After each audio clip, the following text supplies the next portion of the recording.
చతుర్ముఖ బ్రహ్మగారు ఒక మాట అన్నారు, ఇంతకు ముందు తపస్సు చేసిన వాళ్ళని చాలా మందిని చూశాను కానీ నీలా తపస్సు చేసిన వాడిని చూడలేదు అన్నాడు.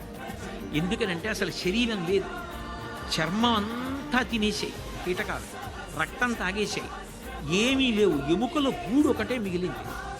అసలు అన్నము లేదు, నీళ్లు లేవు, అలాగే చేస్తున్నాడు. పైన శుభ్రంగా గడ్డి మొలిచిపోయింది, చెట్లు మొలిచిపోయి పుట్టలోపల ఉండిపోయాడు.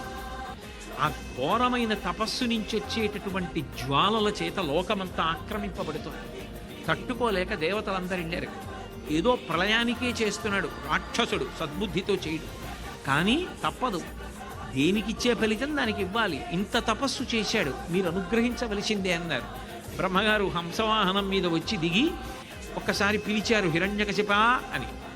ఆయన పిలవగానే ఒక్కసారి కళ్ళు తెరిచి చూశాడు, ఏముంది శరీరం. చతుర్ముఖ బ్రహ్మగారు తెల్లబోయారు. ఏమి ఘోరమైన తపస్సు రానిది, ఇంత గొప్ప తపస్సు చేశావని కమండలంలో నీళ్లు తీసి జల్లేరు. ఆ పవిత్ర జలాలు తాకగానే మళ్ళీ తేజోవంతంగా శరీరం వచ్చింది.